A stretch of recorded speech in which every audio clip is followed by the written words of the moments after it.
afternoon. Good afternoon. Good afternoon to you all.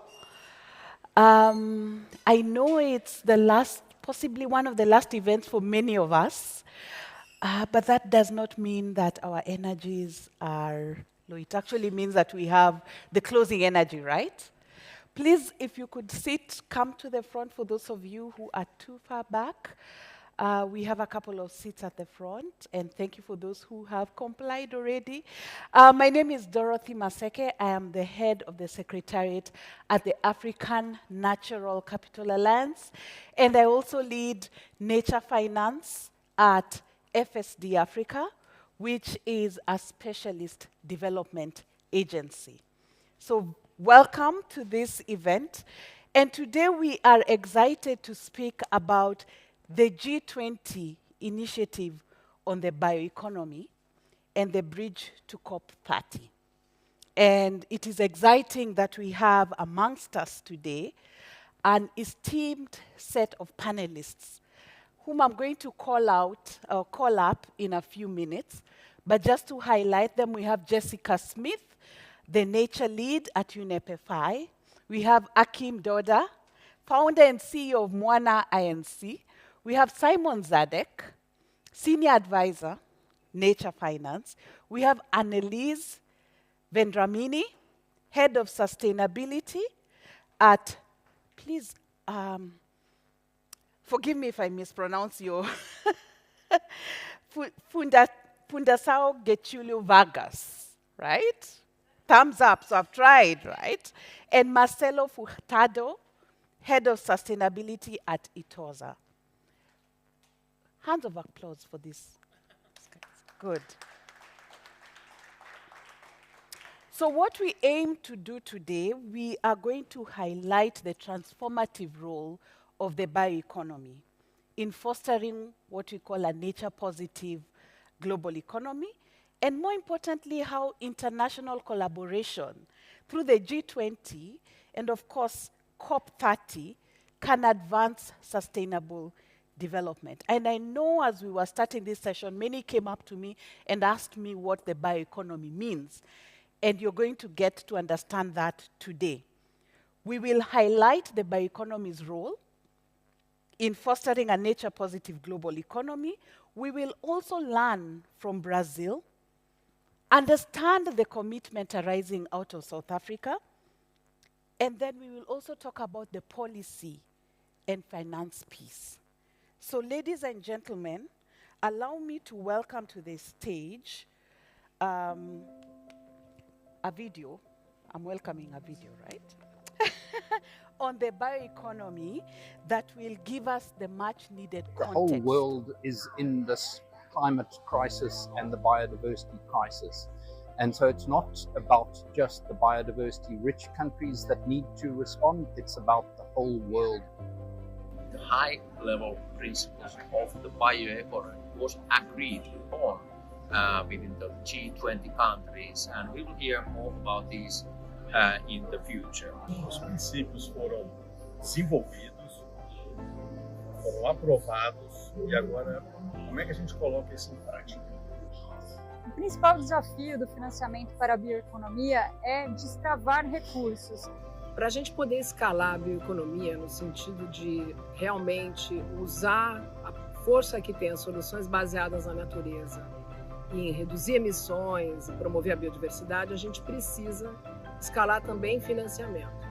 E a gente vai precisar desenhar novas estratégias de investimento que sejam mais efetivas. How do we create high integrity markets, high integrity financing that will enable some substantial public and private sector funds to flow to restoring and conserving nature, but in a very high integrity way. A gente, obviamente, precisa aumentar e muito a quantidade de fluxos financeiros, mas a gente também precisa aumentar a qualidade desses fluxos financeiros, né? E eu acho que é exatamente aí onde a gente consegue entender que a gente precisa colocar a natureza no centro, mas a gente precisa colocar as pessoas no centro. We need to make sure that any market instrument, policy instruments take into account the implications for these nature stewards, whether it's indigenous communities, local communities, or landowners. that are there. A gente não envolver desde o início, né, os guardiões da floresta, as comunidades locais, povos tradicionais, nessa cadeia de valor, gerando, obviamente, prosperidade, vamos falhar. A gente ainda está aprendendo o que significa ser país rico em natureza e receber por isso. Precisa cuidar muito das salvaguardas, de que forma isso é feito, o que significa quem recebe, por que recebe. Mas a gente tem, obviamente, uma janela incrível de oportunidade, que é a COP30. Nós começamos a discutir carbono há 30 anos atrás, que é um mercado transitório, mas mercado de biodiversidade, bioeconomia, é para sempre, que é ele que mantém o fluxo de operação do planeta. So together we need to come up with solutions.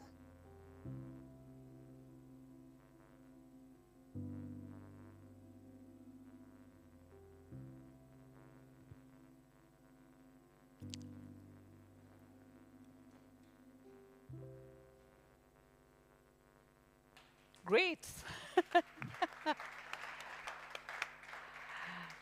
With that opening video, I'd like to welcome Simon Zadek, Senior Advisor from Nature Finance, to paint the context for us. Welcome, Simon.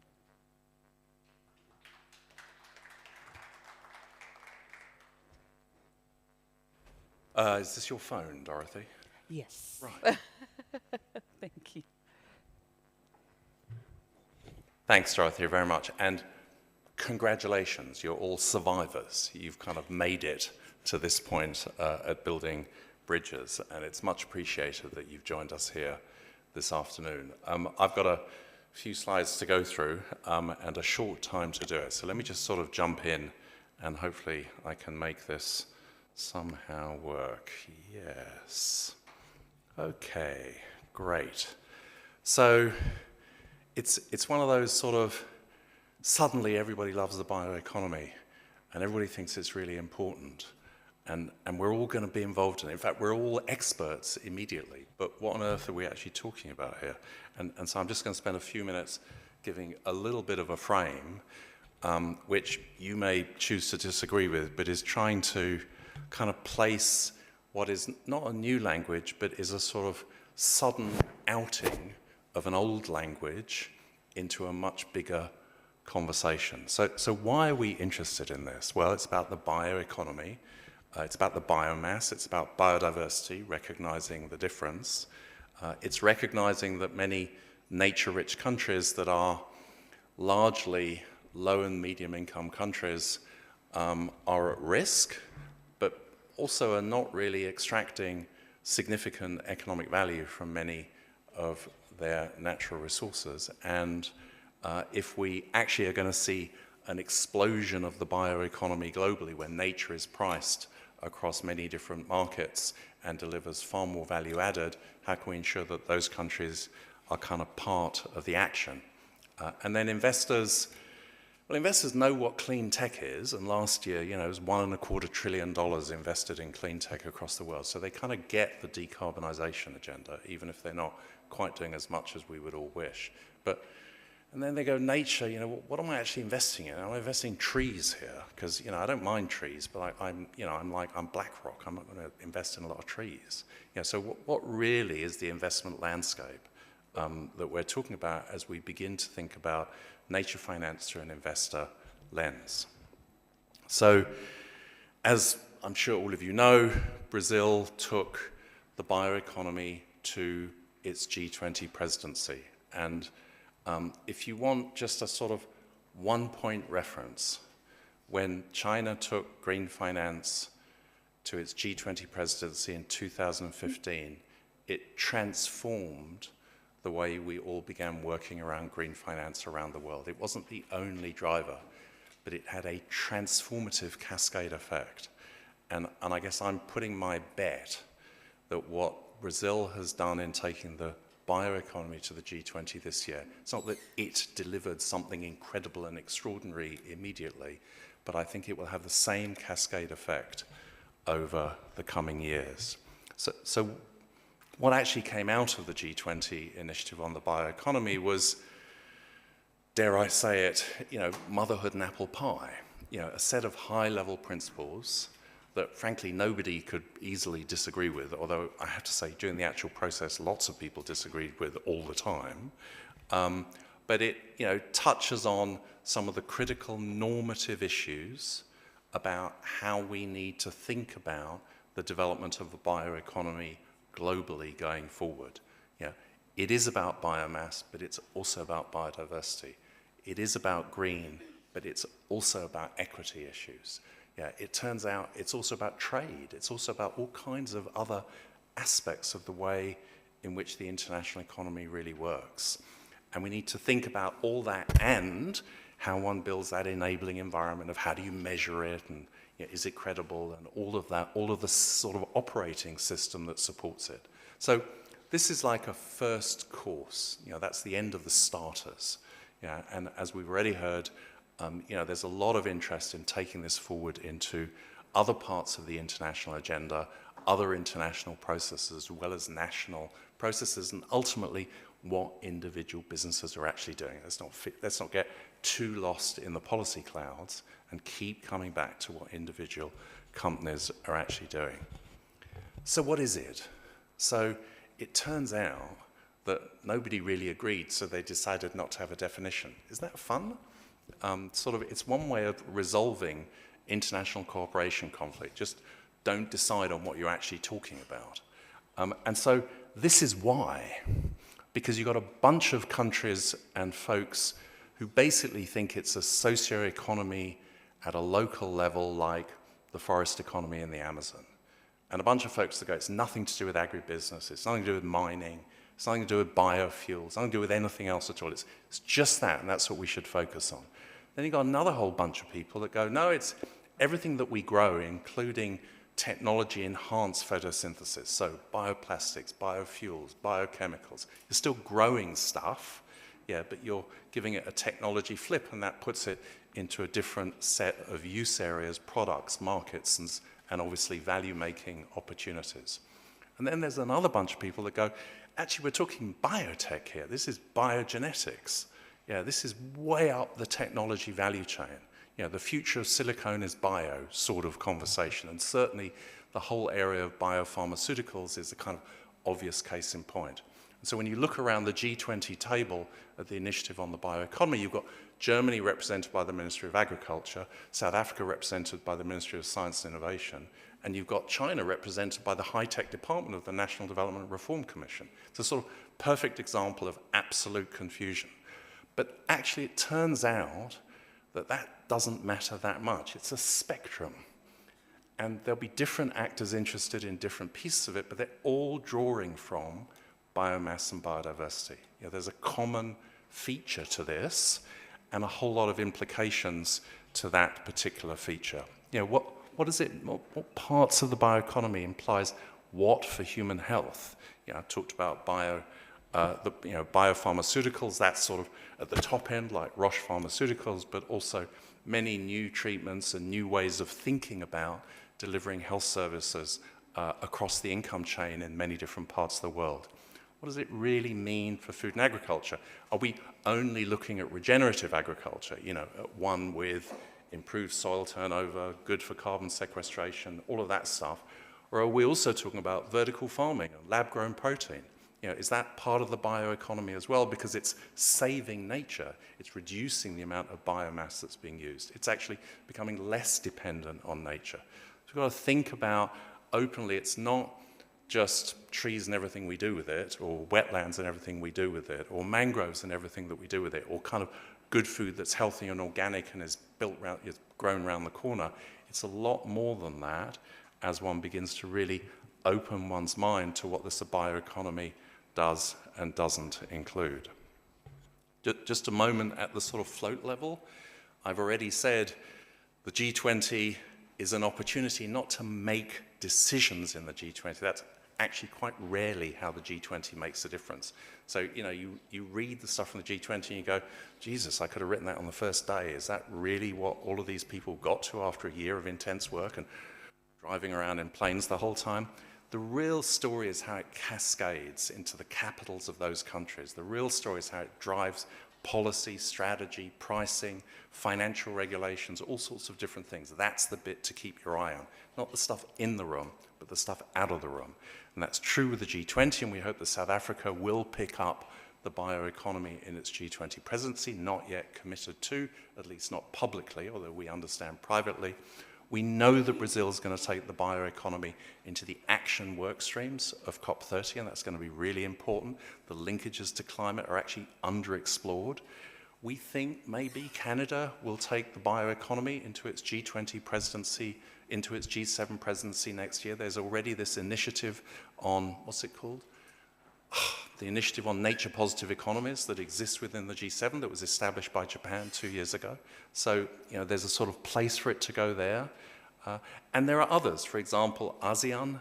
I was with a team from ASEAN yesterday at a different event on bioeconomy down the road, funnily enough. They're taking forward a piece of the bioeconomy in ASEAN, specifically biofuels, and specifically, in fact, aviation fuel. So it doesn't always get taken forward as the whole thing. Often it's being taken forward in pieces, and we need to look at the individual bits as well as all of the bits. What do we need from international cooperation? International cooperation never toasted a piece of bread, right? So it's not going to deliver a bunch of really concrete, tangible things that we can eat or drive or sleep in or fix us or we can live in. But it can and has to begin to build an architecture of understanding, of measurement, of rules of the game in certain areas where international cohesion and to some extent standardization does work. It's a hard thing to do in this world, as we all know, in many different ways, and in some ways it's getting harder every day. So we need to focus on how to minimize what we need from international cooperation and maximize the signaling of international dialogue for what can be done closer to the ground, national, local, regional levels, city levels. So thinking about not how do we get everything done at multilateral level, that's absurd in today's world, but what do we need up there in order to make stuff happen lower down in the system? Just a moment of abject nationalism for Switzerland. Some of you will have heard on Monday Andre Hoffmann in the summit announcing this Swiss global hub on nature finance. And this is not a moment to advertise it, although Nature Finance, the organization, has been very involved in helping to set this up. There's just one thing to say about this hub, which is it says it's about nature finance, but it's not true. What it's really about is nature finance and the nature economy, i.e. the bioeconomy. So the Swiss Global Hub, will include all the stuff about finance that many of us know and love and are working on in different ways, but also engages with the real economy in Switzerland that is very active across many sectors. Think of food, think of chemicals, think of biopharmaceuticals. They're very active in the bioeconomy. It will engage with the international community. We're about to hear from Jessica. There are many international organizations who are doing a lot of hugely relevant stuff, and they're based here. They're not here for Switzerland, but they're part of the Swiss ecosystem as well. Similarly, international NGOs. And then, of course, there are the technology players, ETH in Zurich and EPFL in Lausanne, and the startup environment and professional development environment. So we need to understand nature finance, the subject that many of us will have come into the room to think about, as including the real economy. Otherwise, we get stuck focused on nature finance as a finance supply side agenda. But we've got to know what to invest in. And we've got to create the kind of economy that allows nature finance, suitably adjusted by the work we're doing, to invest in the right sectors and businesses going forward. So if there's one message when you leave the room, which is nature finance has to include our understanding of the real economy, not just the finance economy. And that's something that is blindingly obvious when one says it, but not actually blindingly obvious when we see what many of us are actually doing on a day-to-day basis. So I hope, race through quick, just some highlights of things to maybe think about as we move into the real substance of the session, which is the panel to come. Dorothy, thank you very much for the time. Thank you, Simon. Thank you for painting the picture so well for us and the key reminder of the real economy as a key, area within which we need to understand and focus. I'd like to call to the stage the esteemed panelists we have today. I promised to talk about the South Africa experience, the Brazilian experience, and we will also get to hear from a real economy, player, a project, a real bioeconomy project. So please come to the stage. Marcelo Furtado, Annalise.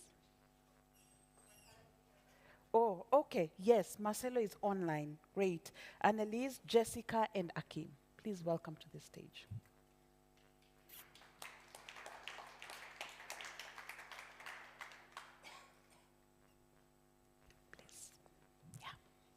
Yeah.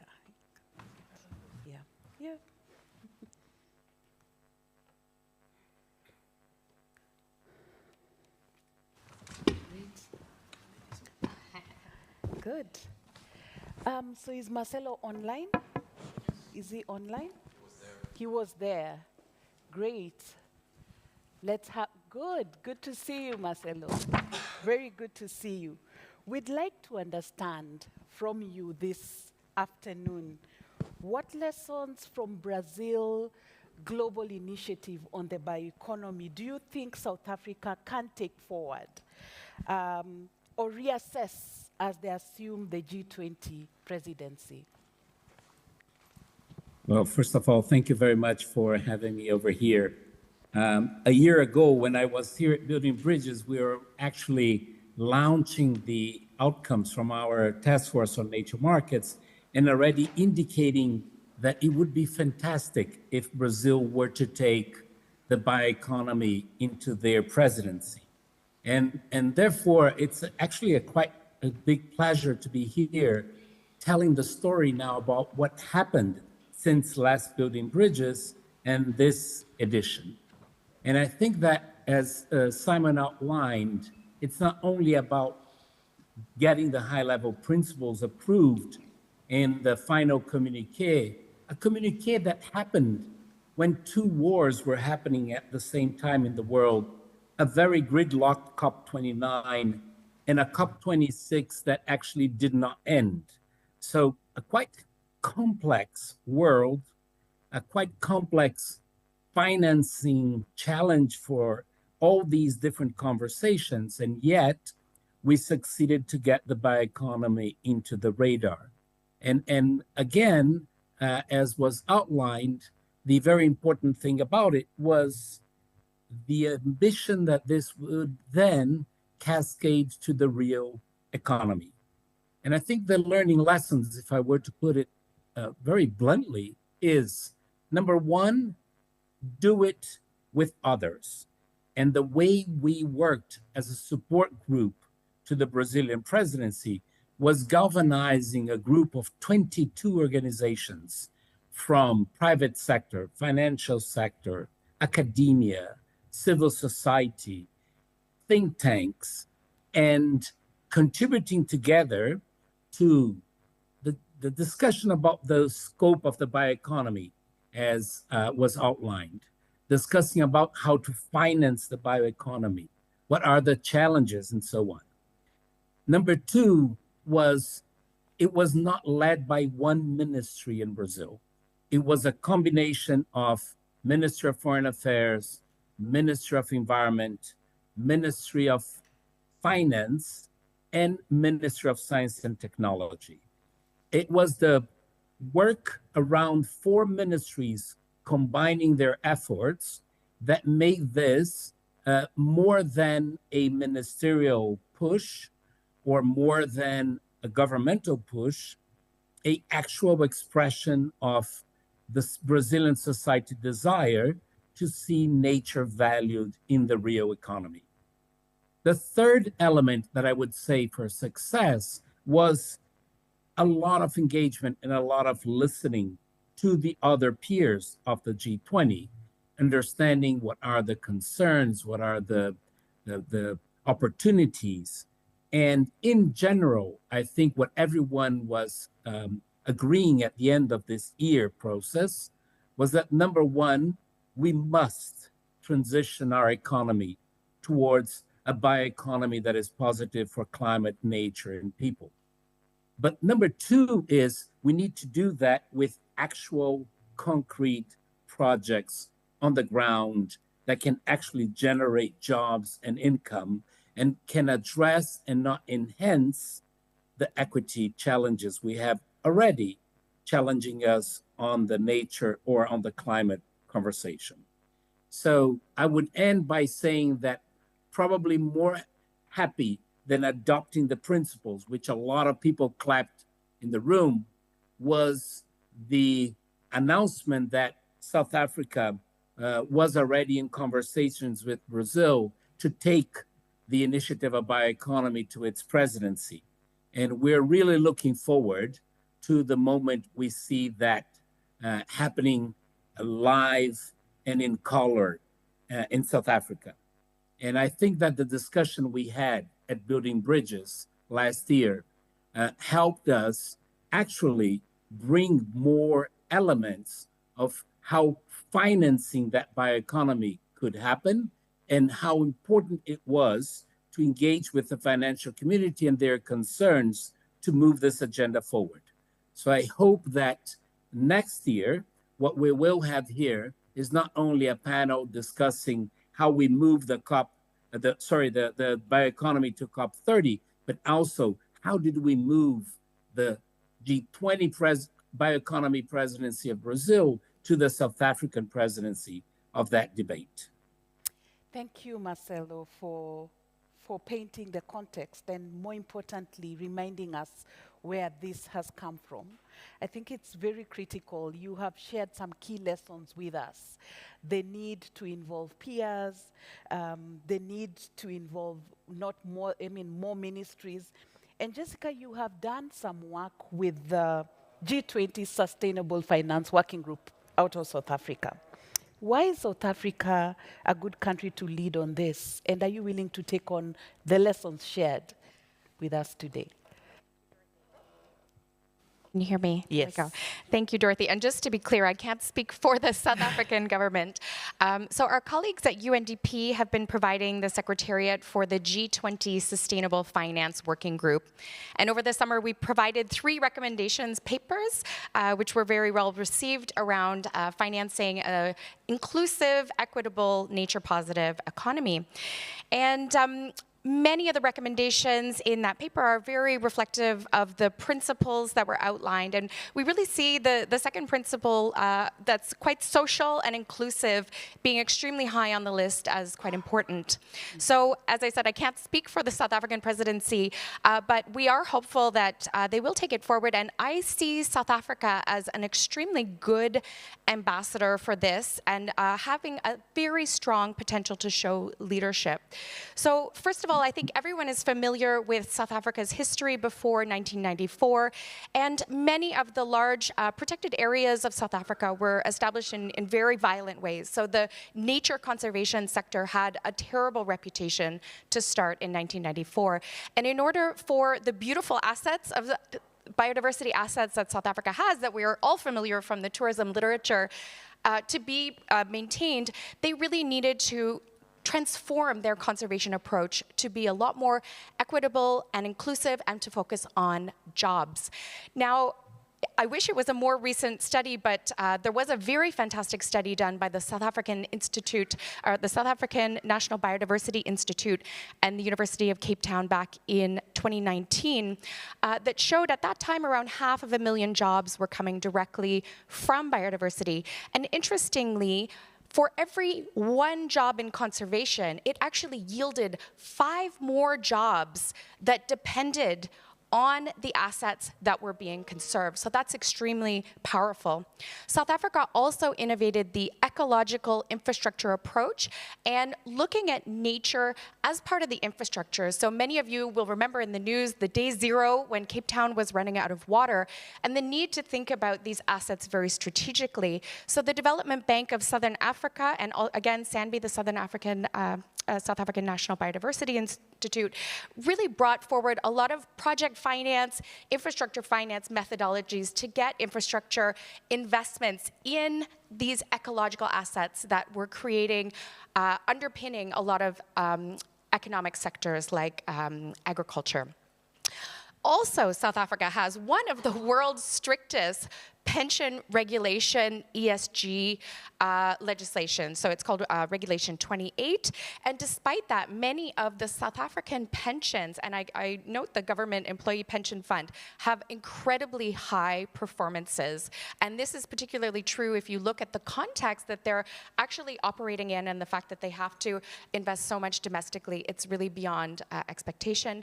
We also see in the nature finance space a really outsized amount of leadership. So I can mention Rand Merchant Bank as one of the leading innovators in structuring sustainable finance products that you may have heard of, and the Sustainable Finance Coalition that runs a boot camp for conservation projects to become financeable projects. Leadership in, for example, from the South African Treasury on the most innovative, the world's first biodiversity tax credit. They now have four categories of biodiversity tax credits, and each of those in turn yields different job creation benefits and economic benefits. So I could go on, but I think just suffice to say, I think South Africa could bring a lot to the table taking this on, and from the financing angle, has a lot to offer. Thank you, Jessica. And just taking this aspect on why South Africa is ripe for this, and now leading it onto the aspect of sustainable finance, and the need to actually crowd in private capital to the bioeconomy. And Eliza, you mentioned that you speak a lot to your students. Tell us about what you think on this matter. Well, this is a very, very important matter if we are to, be alive, yeah. to, have forests in our minds, in our pockets as well. So in terms of sustainable finance, finding money for the bioeconomy, one of the things that we found in this support group for the G20 is that it's very important to include the financing of the bioeconomy under the umbrella of sustainable finance. And this is not easy because most of the times we think about these two things differently. Most of the times the sustainable finance flows, they tend to flow more towards climate projects and more on the energy side or industrial side, and less so to biodiversity and forest restoration and conservation. So bringing the biodiversity focus and bioeconomy focus to sustainable finance funds is not easy. But this is something that Brazilian companies have been trying to do, and in fact, they have been quite successful, and also the Brazilian Treasury. So together, they raised $30 billion last year to fund via different types of bonds, mainly sustainability-linked bonds, to invest in those projects, and as well as climate, not only biodiversity, but combined with biodiversity KPIs. So I think this is good news. But of course, there's a gap. There's a lot of money that is needed. So this is something that it's very important that we work on.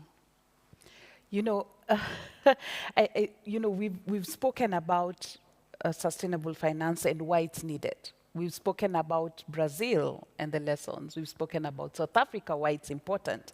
But Akim, you run a real business. And today we are talking about an economy created by businesses such as yours. Please tell the audience what a real bioeconomy project looks like. What is Afrigenics? What are you doing? Thank you very much, Dorothy, for that. I like you run a real business. It's not a scam. Yeah? But let me start by setting up a bit the lay of the land. Afrigenics is a company we created to, let's say, harness the wisdom of the forest. What we mean by that is building that ecosystem in the Congo Basin where we connect traditional knowledge, nature, and cutting-edge technologies. And really harnessing the biodiversity of the Congo Basin, which is one of Earth's largest, hottest biodiversity spots. And when we talk about bioeconomy, a few numbers, because the numbers speak for themselves. The Congo Basin today stores 30 billion tons of carbon, which is about 3 years of global emission. We have 10,000 different species of plants, of which 30% are endemic. They're not found anywhere else in the world. We know that the natural compound of the vegetable plants have been contributed a lot to modern medicine. But at the same time, and that's the paradox, we're losing 1 million hectares every year in the Congo Basin. So it's that botanic library that is disappearing at an alarming speed. So what we did is to say, we really want to work on 3 molecules. So Afrigenics, it's that biotech company that we created and working on 3 main molecules. The first one is a molecule called ibogaine, which has a positive result in treatment of opioid addiction in general, and PTSD. There's a second one which pertains to food system, which is the brazine, which is a vegetable plant which is 2,000 sweeter than sugar. So for the sweetener industry and the fight against diabetes or obesity. And the third one is for the cosmetic industry, a molecule called moabi. So just to say that we need to redefine how we value nature, but also how we create wealth. Because it was mentioned a bit earlier, I think it was in Simon's speech. I'm not disagreeing with you, you see. In Simon's speech that it's not just about protecting, but it's also how are we creating prosperity around it. I'm getting to your point, yes, yeah? That's fine, that's fine. We have time. I mentioned the molecules we're working on, and I mentioned also the potential that you guys can imagine that they represent. But more than the product, it's about the process, right? How are we including the indigenous population, the owner and older of the traditional knowledge. An example, a traditional healer in the northern part of Congo today doesn't get any compensation from molecules that are derived from that knowledge, right? And we've been seeing it historically. We've seen like those molecules and those traditional knowledge being exploited without the consent and even without any compensation. And the idea is really to anchor it into the recently approved digital sequencing information agreement that was approved during the Biodiversity COP to ensure that we have equitable sharing of revenues. And this is really a key element, and I would say that's what makes us unique. And we hope that we won't be unique for too long. In that space. So what does it really mean on the ground? On the ground, it means, for instance, Afrigenics, it's a couple of months recent company, but it's mean train community members sustainably harvesting the biodiversity. It's nursery to be propagating endangered species. It means skilled technical jobs that were created in processing and quality control, and also children being accessed and reached through biodiversity education project. Here, again, it's a new company, but really based on foundation that are anchored into ancestral principles, which are respect, equity, and collaboration. Thank you. And drawing now, Jessica, to this conversation, at UNEPFI you work with a number of financial institutions. What is the role of financial institutions in this particular topic? What do they need to do to scale efforts such as those of Afrigenics and many others that we are seeing coming up? Great, thank you, Dorothy. Yes, so we have around 550 members from banking and insurance, and then we also work with the 200 or so finance for biodiversity pledge signatories, and then the front end of the 5,000 principles for responsible investment signatories. So we're working with a lot of mainstream financial actors, not necessarily niche boutique investors, although that's a nice part of the market as well. So we're really looking where there are opportunities at scale. So this is definitely in our wheelhouse. During Climate Week, we released a paper called Finance for Nature Positive between Unify and Finance for Biodiversity. Because our membership bases were just asking us, how do we contribute? How do we conceive of this contribution? And so we've really focused, number one, on phasing out finance for the most harmful activities. So it's nice to have a niche product that deals with conservation or restoration, but if the rest of your portfolio is seriously harming nature or accelerating climate change, then we want you to look at that big picture. Second of all, we've called it mainstreaming finance, but many could call it transition finance. There are opportunities to have nature KPIs across, effectively every single sector. You could do all kinds of economic activities in a more nature-friendly way. And then we do have the investments in the solutions and the systems change. So we're working through various avenues to build that out into really easy checklists and guidance for our members. And I think we're all agreed that the policy signals are not always clear, and it does feel like a moment of uncertainty. So at the moment, we're really trying to drill back into risk and return. And we do see financing the bioeconomy as a way to manage your risk, your physical risk, dependency risk, supply chain risk. This just seems like core business. And then in terms of opportunities, as I mentioned, there are so many transition finance opportunities. And actually what we've heard from our banks is that their clients welcome being engaged on these topics. They actually want to do the right thing and they want to be rewarded for doing the right thing. And they see a mutual benefit of doing things in a more nature-friendly way and often meeting their net zero targets and circularity targets and others at the same time.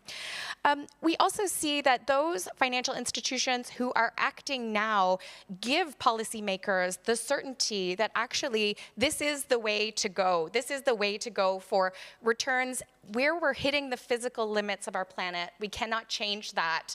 We have to think of businesses that operate within planetary boundaries for the future. There's really no other direction that we need to go. So those financial institutions who are aware of that are able to get first mover benefits, and they're also able to signal to policymakers that this is feasible and you can actually do more, you can go further. So all around, we're having, I would say surges of enthusiasm. And I think this, you mentioned Kali, we had, obviously there were downsides in the COP negotiation process, but we had something in the realm of 4,000 to 5,000 members of the financial system who came to Kali, who were participating between the blue zone and the green zone. And we had one of our large banks call it phenomenal energy and momentum. And I think if you're on LinkedIn, you're seeing everybody's posts saying, even though the COP process itself failed, people left with huge amounts of enthusiasm to take these actions forward on a voluntary basis. So that's what we're really trying to encourage, and then drill it back to the basic business case for risk and return.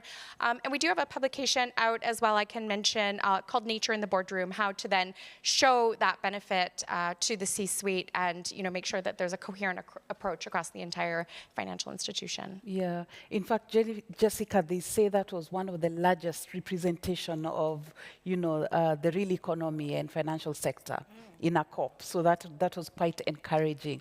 Marcelo, we have not forgotten about you. Are you still with us? Yes. Good, good. What Jessica has spoken about requires a very stable policy and regulatory environment. It requires a lot of realignment in terms of trade and international agreements.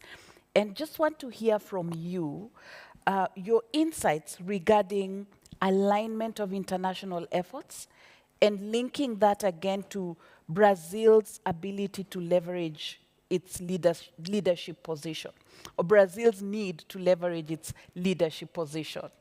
What do you think about that? Well, it's interesting because although we had an initiative on bioeconomy for the G20 as a special group, the truth is bioeconomy then was discussed at the Sustainable Finance Working Group under the name as Financing Nature-Based Solutions.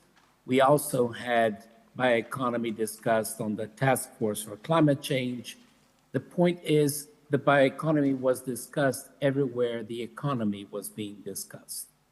And I think that what we noticed is, number one, there was a change on the mindset of central banks and finance ministries, understanding that we may have a complexity challenge dealing with the bioeconomy, but it's not a complicated challenge.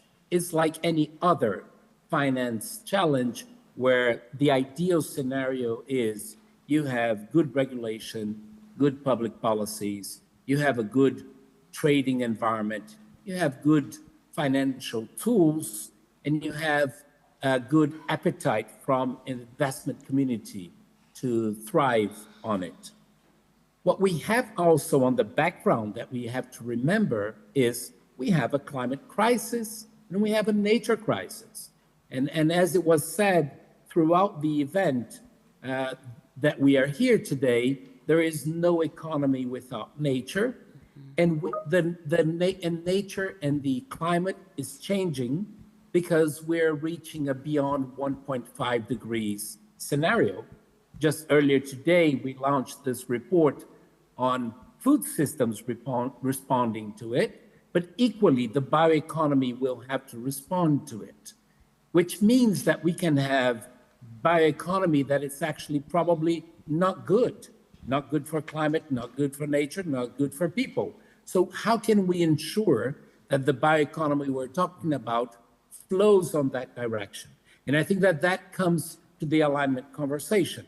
We need to make sure that we are aligning our economy, be it the public economy, be it the private economy, that we are aligning the financial flows.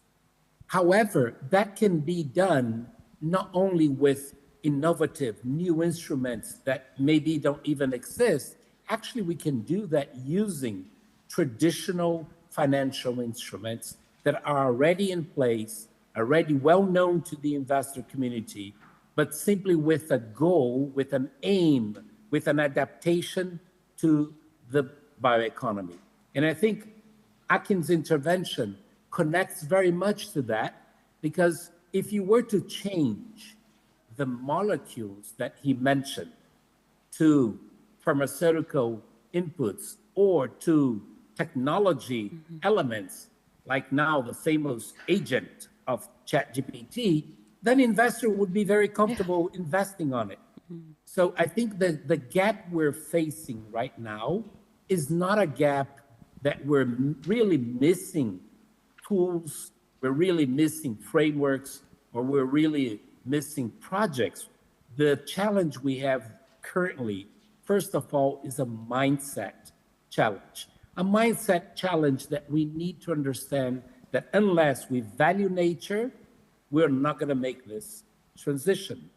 And nature-rich countries, of course, Congo, Brazil, in South Asia, Indonesia, and others, are great examples of real economies looking for that opportunity.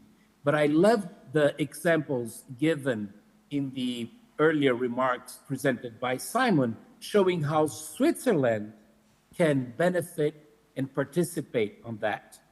And also the fact that maybe without the knowledge and the understanding that the Swiss financial system already has on how to invest on technology and biotechnology opportunities, we probably won't be able to make it. So I think the game now is a game of implementation and scale.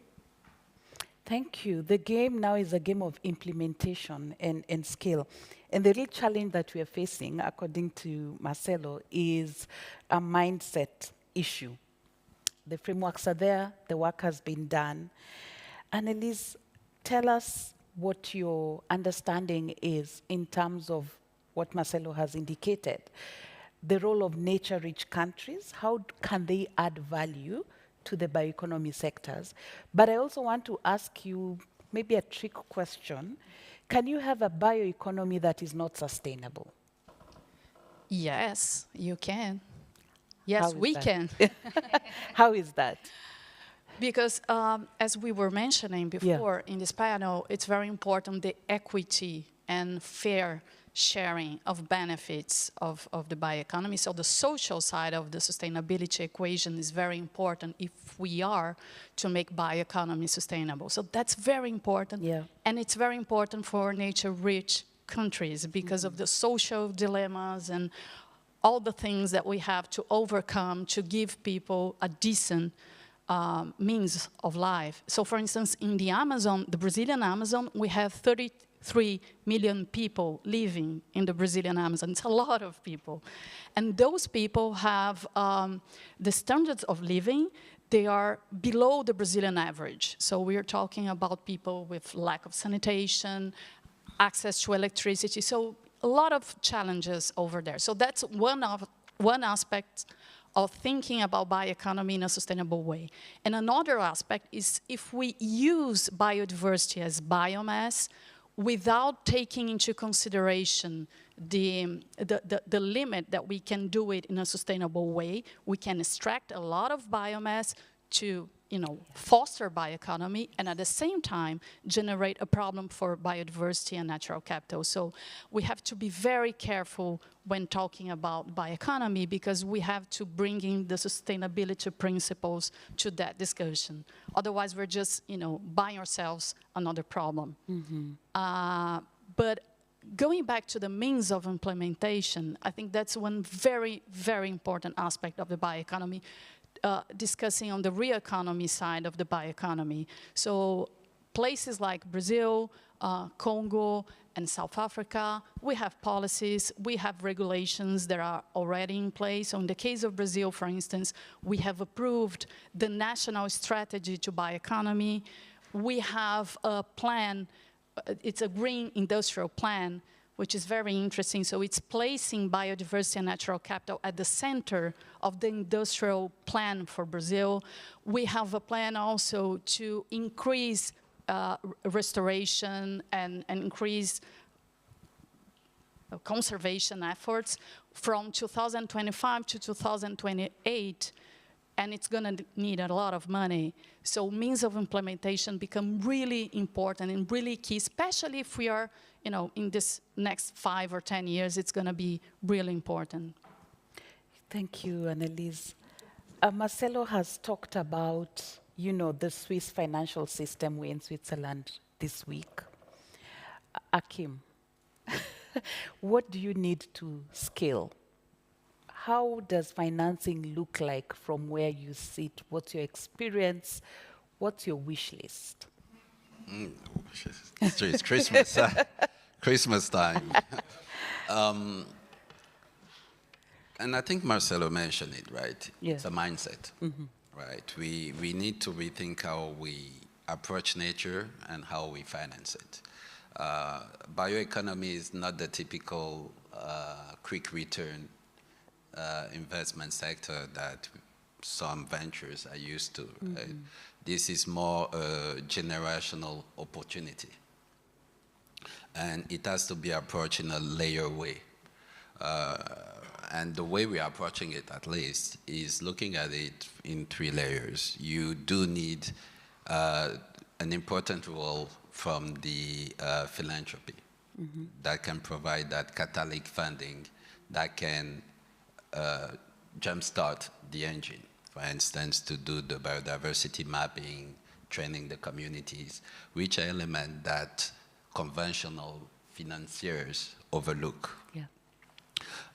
Then, obviously, you need the blended finance, because the philanthropy basically help you go from potential to action, right? Then the blended finance part, where you can have soft loans, subsidies, or concessional loans, which will help unlock the private funding, private equity. And this will obviously help move from innovation to scalability, to your point. Mm-hmm. And finally, the commercial one that really help achieve or access the real potential. In the case of Afrigenics, which is actually a portfolio company of Moana, which is a larger ventures that we have around really developing nature-based solution in the Congo Basin. For Afrigenics, a successful compound can generate 100 million of revenues yearly. But it's a different game, and we need to have financiers that understand that it's more than financial return, but it's also social and environmental returns. Mm-hmm. Thank you, Akim. You've highlighted those so clearly. I'm going to turn to the audience. We have some time for audience questions. Please just put up your hand. Yes, I can see one. Question number 1. Any other question? Question number 2. Yes, 3. Any other? So we have 3 questions. Please go ahead. Thank you. My name is Michael. I'm the founder of ITMO, and more importantly, I'm the lead negotiator, advisor of the Coalition for Rainforest Nations, which represents 55 countries, of which Akim was part of a few years back, so it's very good to see you again. Simon, thank you for presenting the roadmap that you did. I just want to make sure that we're not trampling on each other's feet, by which I mean there were a lot of decisions that were made at COP29, and I can read them all to you. It's the CMA 6, including paragraph 27, which basically states that there is a roadmap. It's called the Baku to Belém roadmap, 1.3 trillion. And I think it's important that we speak to each other, and maybe that's why we're here, to build bridges, to make sure that the discussions and the decisions that have already been made are carried and we cross-pollinate, or whatever you want to call, and making sure that your work complements our work, and to make sure that we come to COP30 with the objectives that we have set already with the Brazilian government, which are to end deforestation, to make sure that we bridge the gap of 1.3 trillion, and the third point, which is to leverage Article 6, which was signed at COP29 and which is not discussed at this conference. Anyway, I digress. So if we can maybe just make sure that we talk to each other about all of this, because I think this is a great initiative. As you know, bioeconomy is pointless without a forest and the rainforest, and we need to make sure that we all are working together just on that. So thank you very much. Thank you. So that's more of a comment, right? It was a comment on behalf of 55 countries representing the rainforest nations. Thank you. Thank you very much. Well taken, but happy to hear your feedback on that. Let's take the second question. You go. Yes, so... yes? It's me? Good. Yes, okay. Please go ahead. So one of the things that I think about when I hear about the bioeconomy is how we can create prosperity out of biodiversity without harming it. And there is a lot of interest in replacing fossil fuel-based materials with bio-based materials. And then I think, how can we, and if we are to scale the bioeconomy, how can we ensure that we don't put more pressure on extraction of resources, that we continue the linear economy that we have today, where based on extraction of resources and just building new materials. So when you're in your game of implementation that Marcelo mentioned, and you also mentioned, Annelise, how can we ensure that funds go to, trying to avoid this paradigm that we have? I am also from Brazil, and I was there, I go frequently, and I hear some people just wanting to surf the bioeconomy wave, a bit of an opportunistic thing, which I think, everybody wants to have their own piece of the share, and it's, as long as it's everything fair, everybody has their own interests, but how can we, ensure that this is then not go to a game where we are just extracting natural resources and we end up harming it more than doing any good? Thank you very much. That's how can we create transparency of the bioeconomy without harming nature? I think that's a critical question, and a question you receive, I believe, quite a lot. Let me correct myself. Second question, please. Yes, please go ahead. Thank you very much. Because the event title is Bridge to COP30, so my question is based on my own observation at COP29, because we have a very fragmented, siloed discussion about the land of use.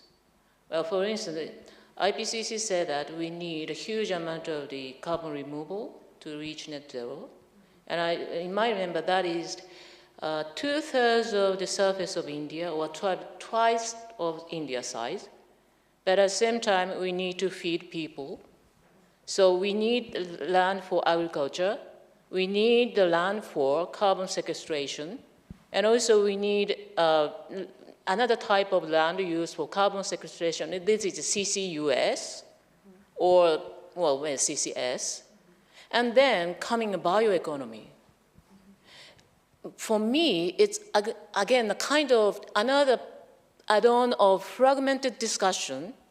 If we really, how can I say, absorb all these kind of demand to reach net zero, but also the SDGs achievement. So how Brazilian government is aiming to integrate all these little bit conflicted discussion under the name of the bioeconomy, or just mix up without any kind of good framework, and just, blah, blah, blah, at COP30. So I'd really like to know what Brazilian government is really aiming for under the name of the bioeconomy. Good. Thank you. Very good question. I'm afraid we'll take your question, yes. Is it linked to that? Also? There's another there. I want the panelists and Marcelo online to keep track. So maybe we take those two, and then we come to you two. Is that okay? Great.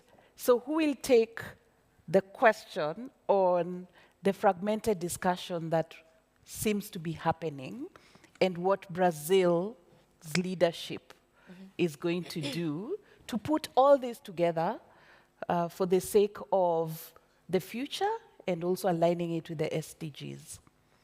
Anyone? Annalisa, and I can see Marcel. Would you like to start, or should I start? What do you prefer? Please start. Okay, so I think I can take both questions at the same time, because in a way they're talking about quite the same thing. Yes. So there is knowledge, and the scientific knowledge is there, and we know how to do it, how to use a land in a very productive way, and with several techniques where we can grow things, and at the same time grow trees, and at the same time have birds and all the species that we need. So we have that knowledge. In fact, there is well, I don't know how to say that in English, but there's something going on for over a decade in Brazil, and I've been working on that. That's why I'm talking about it. So it's a plan. It's called the Low Carbon Agriculture Plan in Brazil, which is, it's called Low Carbon Agriculture Plan, but it's more than that. It's a lot of technologies that were developed by Embrapa, which is the national research on forests and agriculture and cattle ranching, a lot of things, where you can increase productivity of the land.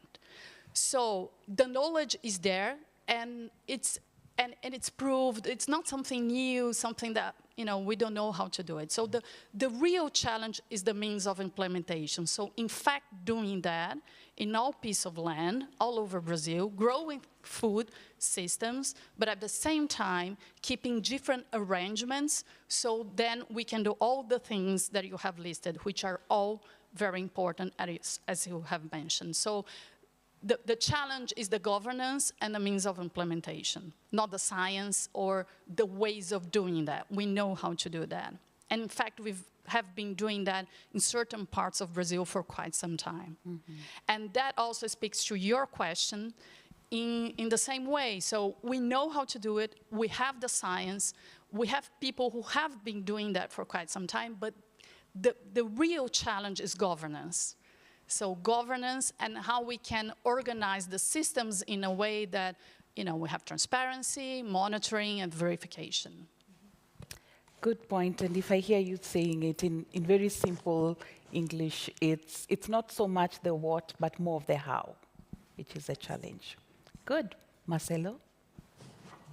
So I know it was not a question, it was an intervention, but I would like to comment a little bit about the first intervention. And I'm really sorry I didn't get the name of who asked the question, Yeah. but my understanding of your intervention was, let's make sure that, number one, we're not missing connecting the dots between the different conversations of where the bioeconomy is present, be it at the Convention of Biodiversity, be it at the G20, be it at the climate. The second message there that I understood was there are an important and significant political movement towards conservation and particularly rewarding the standing forest, and the bioeconomy must strengthen that and not challenge that. If I got it right, then I have to say that I did not perceive that the discussion at G20 did any of that, in the sense, neither the disconnection nor the threat. I would even say, on the other way, it was actually an opportunity for Brazil to showcase their proposal on the Tropical Forest Forever Fund, which is an attempt that the Brazilian government is spearheading to place a funding mechanism for standing forests. So the question comes, but is there a challenge for bioeconomy? And I would say yes. And the challenge is that we only look at the bioeconomy from an investment and product angle. Bioeconomy, as any economy system, requires infrastructure, requires logistics, requires distribution, requires engagement with consumers. And if we don't invest on that infrastructure, we may get products, we may get extractive rewards for one or other country, but you don't get a bioeconomy. So it is very important that we understand that we're not talking about investment only on companies and products, we're talking about investment on a bioeconomy infrastructure. And then there is a big difference between what a rich nation has and think about infrastructure and what a developing country thinks and need as an infrastructure. And we really need to then understand the equity piece that was mentioned before, because the equity piece means by addressing that infrastructure, we actually have an opportunity to make life better for people coming from nature-rich countries. The final comment I just want to make on the two other questions that were highlighted is that at the end, what we really need to do is just make sure that we learn of the mistakes we already done in different economic opportunities and not reproduce them in this conversation, in this bioeconomy. And that's why the caveat here is not really to use the word bioeconomy. It's actually to use the word a bioeconomy that is positive for climate, nature, and people. Thank you for that reminder. And it goes into the question we asked about a sustainable bioeconomy. Jessica, you want to add something to that? Great. Yes, I just wanted to comment on the fragmentation in the processes and also in the financing. So I think in the processes, it has been suboptimal. Within the UN Environment Assembly, though, I think there's been now at a much higher level a decision on nature-based solution. And we've also had connections now through the Target 19, including carbon financing that can support CBD. And within UNEP, our State of Finance for Nature report looks at nature-related finance across all 3 of the Rio conventions and looks for the synergies there. We are expecting a lot more convergence as we go towards Belém. So I would say in some respects, my job has doubled now because nature is being really taken seriously in both the climate processes and, obviously within the biodiversity processes as well. We did have a large number of banks and investors who made commitments to get deforestation out of their portfolios. I would say the progress on that has been disappointing, not because the banks or investors themselves didn't want to, but they hit practical barriers. However, I'm actually extremely optimistic right now in terms of some of the tech solutions that get around some of the traceability problems, some of the data platforms that are on offer now. I feel like we're just about to have a leapfrogging on this topic. And we've also released guidance for banks on priority actions that even if they don't have data, things that they can ask their clients for to deal with some low-hanging fruit. And then I think Michael made a lot of great points around financing intact nature. It seems almost insane that we haven't been able to solve this. And I think we've only been able to finance, restoration actions and where nature is threatened. And I think this has been a real shortcoming. And, I would say on the one hand, we need to look at all the resource mobilizations options and say, where do we need to use the really sparse ODA and where do we need to call for philanthropy? But I think there's still room for innovation. So yesterday we released guidance for insurers, and there are a lot of options where insurance can be made to be aligned with both the interest of the insurance provider and the insuree to prevent damage. So I think coral reefs is a common example, but there's a lot of parametric insurance products out there. So we do still think that the scope for private finance innovation on intact nature is higher than most people would believe.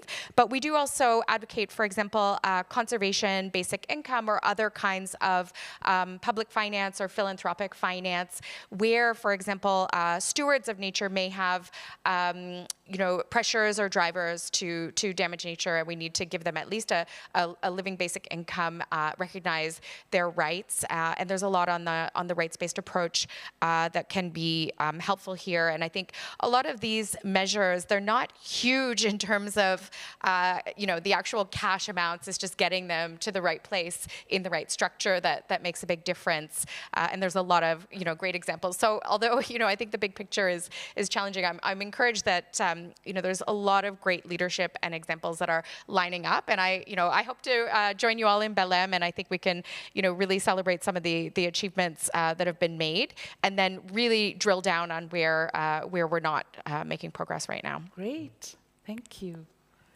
Yes. Yeah, thank you very much. I want to ask Mr. Marcelo. I want to more talk. Sorry, your name, please? My name is Riyad Bazia. I'm working with the UN here in Geneva on behalf of international civil society, even if I did a short term as a consultant, but I'm still active with the international civil society, even if I can be part also of the governmental delegation for the next COP, as I used to be in the past. But what I want to say to Mr. Marcelo, hope he's hearing me. Yes. Yes, because that's COP30, it's not like the other COP. It didn't crash, it is organized correctly with the G20 summit, and maybe the first G20 summit organized with the COP30. So I want to say that the international negotiations on climate change were very hard, and until the Kyoto Protocol, but finally states members they were agreed that we will adopt something on 2015. So anyway, we adopt something in 2015, even if the COP didn't be organized in Paris. So hopefully we will adopt something and many things for the next COP in Brazil. But that's the innovation, what I want to raise with you. But that's the first G20 summit with those various institutions of G20, various G20 ministerial councils and others, and they were organized in various cities, not only in Rio. This is also, because yes, I hear Mr. Hakim, he said equitable sharing benefit. The ABS itself as a principle, access and sharing benefit. It is additional protocol for CBD, for biodiversity, but it could be also principle for climate tech, for climate agriculture. So there was initiative in last COP in COP29 on climate tech, but I want to summarize, yes, because in Glasgow, there was also a network of mayors of city established, and the COP in Cancun, there we recognized that the role of local governments and cities. In Doha, also on behalf of international civil society, we adopt about Arin Zone and in Durban. But I want to say, yes, because at last point, last year in building bridges, we talked with the former EU President, Mr. Barroso, Prime Minister in Portugal, about the financing in multilateral development banks, national development banks, and continental development banks.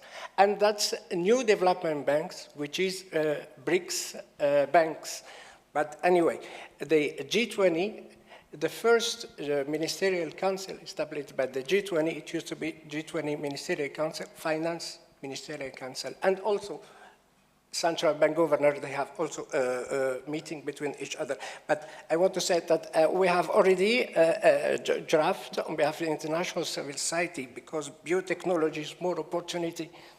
But about climate tech, we will present that for the next COP. And I'm not asking how the Brazilian government, because I know in Brazil it's federal system and there is many governments. But we are expecting also contribution of the civil society in Brazil and the support of the Brazilian government. Sorry for interrupting you. Could we just get clearly what you've said? Yes, it was clear. Yeah, no, it was clear, but yes, is there but I'm expecting for his reaction Good. and the reaction Good. of everyone. Thank you for that. Marcelo, your reactions to that comment. Thank you. No, I think the main point I understand is being requested and asked is, what do I believe will be the Brazilian government reaction to the engagement of civil society? Mm-hmm. And I would say first, if you look at the G20 summit in Rio, you will see that actually there was quite a platform shared to listen to and engage with civil society. So I have no doubt that the Brazilian government is very open to the input of civil society. Mm-hmm. But my question is more about, is civil society really able to influence the final document of the G20? I would say only via the works of these different working groups that you mentioned. And therefore, looking at COP30, I think the challenge that Brazil has as a government is Brazil has their own agendas as a nature-rich country. That's fine. Brazil has a responsibility as a facilitator of an international convening with more than 190 countries to pay attention to whatever is important to that constituency and not only to Brazil. And then Brazil has to listen to a civil society that is actually quite angry to the fact that we're not moving fast enough, we're not doing enough, and we're not creating the enabling conditions that Annelise was so eloquently positioning since the beginning of this conversation.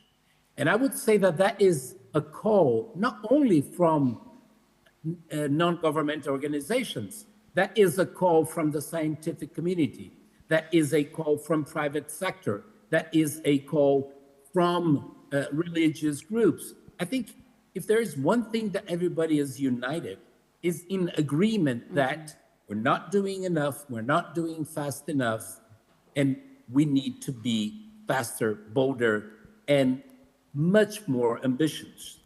Now, if we want financing to flow for all this, then we need to work together and identify what are the key gridlocks that need to be moved out of this conversation.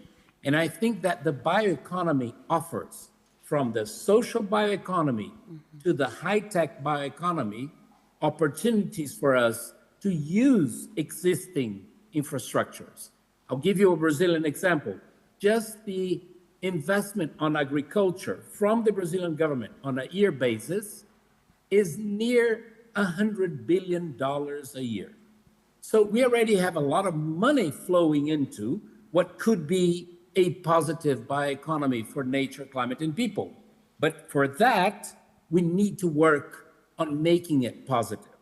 And that is a job that we need to do in Brazil, but equally, I think every other member of this conversation, every other nation and every other society needs to work on that. So yes, we need more money. Yes, it will be useful to attract new investments. But the truth is, we already have money in the system, and that money has to be shaped and directed to this positive outcome orientation. Great. We have time for, wow, there are many more questions, right? Just one last question, but I'd like to prepare the audience. Yeah, you said there was one last, at the back, really back. But as he asks that question, I want to, ask all of you, I don't want to call it a trick question. I didn't prepare you for this. But assuming the year is 2029, and we are back to building bridges, and you're reporting on progress, and you have one headline statement, what would it look like? Please think about it as we take the last question for the day. Sure. Thank you. My name is Paul Turner-Smith. I work as a consultant here in Geneva. Very keen to collaborate with everyone here on this important topic. My question may feel adjacent, but it may feel relevant to your question. It may help to join up the dots, as asked earlier. And it might be of interest to you, Natalia. My question's whether the panel has views about the role of the media in the framing of the bioeconomy, and whether perhaps we're being underserved by the media in the framing of the bioeconomy, particularly for communicating to young people about the opportunities, but also communicating to those different parts of the economy as we know it in terms of the changes and the transition, the circularity, efficiency, the use of coastal regions and oceans as well as land, and avoiding the backlash perhaps that we've seen around some of the net zero agenda. Excellent. Thank you. Thank you. So we'll take that question. For the other questions, I can see so many hands up. We will connect. Promise you, the panel is still here. We will connect. You right? Okay? Let's start with Marcella. You could ask, this is a question, or anyone else, on the role of the media. But as you take on that answer, what would your headline statement look like in 5 years? About the media, I would say there's a famous wording that says, don't shoot the messenger. I think the challenge is, are we saying the right things? Are we promoting the bioeconomy in the right context? Are we explaining to the world that bioeconomy is this framework that starts in the social bioeconomy and goes all the way to technology? Are we saying how it can be positive? So I'm taking the challenge that it's really, maybe there are some medias doing a bad job. I think that the main challenge is for us as broadcasters to get it right. On my say, I would say the tagline, it's about the bioeconomy, stupid. The reason I'm using this word is because it has been constantly used in elections all over the world, that it's always about the economy. And I think that we as society need to come to the understanding that it's really about the bioeconomy, which means an economy that can save the planet, save the climate crisis, keep our forests, and keep our people with water, with food, with energy, with shelter. Annelise. Just a quick comment on the media subject. Mm-hmm. Well, it depends on the media, actually, because I read some of the financial newspapers from the world, and I really don't see anything about the bioeconomy. So there's a big fake space that I think we should be, filling up. That's my feeling. But on the Brazilian newspapers, we see that a lot. So going back to that, I think that they're doing quite a good job, I would say. But going back to building bridges in 2029? Yeah, there's a Brazilian writer. His name is Guimarães Rosa. And he says the real thing appears to us, reveals itself to us, not in the beginning of the journey, not in the end of the journey, but in the middle of the journey. So I have the feeling, although I've been working with this subject for over 20 years, I have the feeling that now we are finally getting momentum in terms of, getting biodiversity and bioeconomy in that we will find the missing puzzles in the middle of the journey, and maybe in 2029 we get the whole puzzle. So what complete. would the one-liner look like? I don't know. But you have said it. You have I'm said sorry, it in many words. I really don't know, but I hope we have the puzzle, figured out. Good. Akim. My turn. I would say, I think it's in the line of what Marcelo mentioned. Yeah. It's something around bioeconomy being the present of sustainable development. Good. Basically having, I would say, three things, right? First of all, equitable value chain. Like equity has to be at the core of it. Second one, I hope to Simon that the biodiversity credit market would have taken up. And third, I would say something around African leadership, so that we can show that South-South partnership and collaboration are at the forefront of this transformation. Wow, thank you.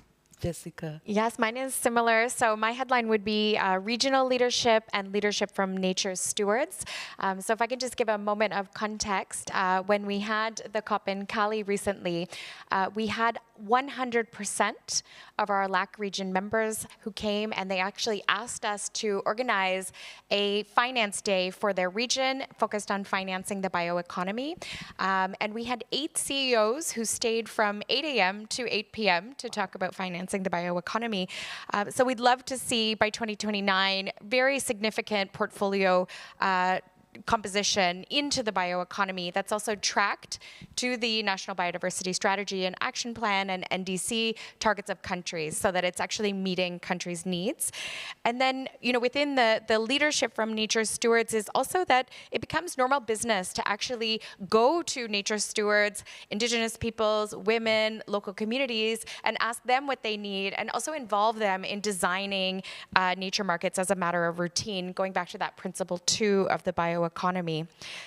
So I think that would be a success. I'd be excited to share that. Yes. Ladies and gentlemen, hands together for the panel.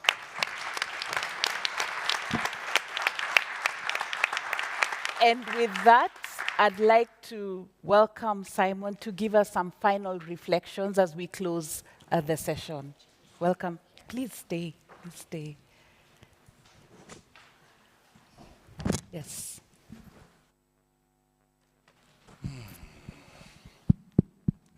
Yes. Okay, good. Final reflections. Time to go home.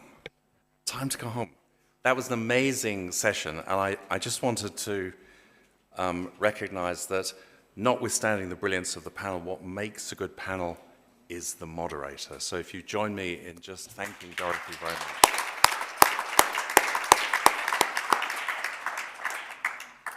Okay, so I have a 45-minute presentation to make here, so just relax back, everybody, and take it easy. And normally what someone who's going to summarize begins with, what an incredibly rich session that was, and that's their way of saying, I'm not going to try and summarize it at all. It was actually an incredibly rich session, and I just want to actually sort of crunch it back into a sort of cartoon simplification at the risk of irritation. We've got a sort of, what is it, why, how, and so what, the sort of classic 4 pieces of the story. It's important that when we think about the what, we distinguish between biomass and biodiversity. Why do I say that? Because during the week, I was at a session at CERN on the bioeconomy that was entirely about biofuels and all of the challenges of biofuels. And nobody was thinking about biodiversity for a moment. They were only talking about biomass. Yeah, and there's just a confusion between the two. So we've got to get some of these terms clear in our minds, not because we want to be conceptually rigorous, but because there are some important distinctions to make as we go forward. And then secondly, on the what, just this spectrum again. It's really irritating that it's not just about a little bit of it, but it isn't. And the reason that's interesting is not because it means there's lots of stuff, which there is, but because many, if not most, nature-rich countries in the global south don't, in 10 years, let alone 2029, want to be congratulated for being exporters of nature. They actually want to go up the technology value chain. Yeah, and we need to understand that and think of that spectrum as a pathway, not only as a range of different sectors. And I could quote, but won't in detail, a comment from someone from the Prime Minister's office of the Prime Minister of Malaysia saying, you know, we don't in 10 years want to be a sustainable exporter of nature. That is not where Malaysia wants to be. Yeah, and I think we need to understand that and realize that that spectrum then becomes very interesting. On the why, I'm not going to go back to it, but it's to sort of reinforce the point that Marcelo made, which is we don't really have much of a choice about using nature because it's all nature. Yeah, so you know, let's get serious. This is all about how we use nature and how we deal with the challenges of unintended consequences, which I'll come back to in a second. So we can't choose not to use nature because we actually don't have anything else. We are nature, and I don't mean that in some grand philosophical sense, but everything around us is nature. And obviously, I'm not trying to be overly vulgar, but it's a how we're going to do this, not whether we should have a bioeconomy. That's the wrong question. Yeah, and I think takes us up some slightly odd dead ends. On the how, you know, what we've heard from the group and reflected in many other conversations is that this is as much about equity as it is about the conservation of biomass and biodiversity. And in fact, if I think of Nature Finance, the organization, we don't distinguish those two different things. Yeah, it isn't an equity objective and a biodiversity objective. That's meaningless at a systems level, it's meaningless at a design level, and it's meaningless at a local level. That's not the way to think about it. We need to think about the way they are intimately and irrevocably connected. But what it means is we have to have standards. And standards at a local level don't cut it. Yeah, and so if we need one thing to happen at the international level, it's the development of standards so that we know what's going on, yeah, and that knowing that allows for a degree, if possible, of enforceability, the connections to other agendas, the connections to the challenges of not overusing biomass. And I think all of those things have come through really clearly in many of the comments made. Finance, again, I'm going to draw just very briefly, actually really just to make one perhaps relevant distinction, which is financing the bioeconomy in Switzerland is not like financing the bioeconomy in Kenya. We have to understand that location counts when you think about the bioeconomy, not just because the project is different. You've got insect protein in Kenya and you've got biopharmaceuticals in Switzerland. That's a difference, of course, which has different financing implications. But because the context is different, the cost of capital is different, the amount of established technology infrastructure is different, the amount of professional capability is different, and all of that changes the risk profile of any investment that any investor is looking at. So we need to just, every time we say finance, add on location, location, location. Where are we talking about this? Because it makes an enormous difference as to whether something is actually going to get funded or not. And that brings me on to the G20. So let's all hope South Africa takes this to the G20. It's not the make or break of everything, but it can help. They want to focus on measurement because if you don't do measurement, you don't do standards. And if you don't do standards, you get a lot of stuff just going badly wrong. That's the point also that Annalisa made.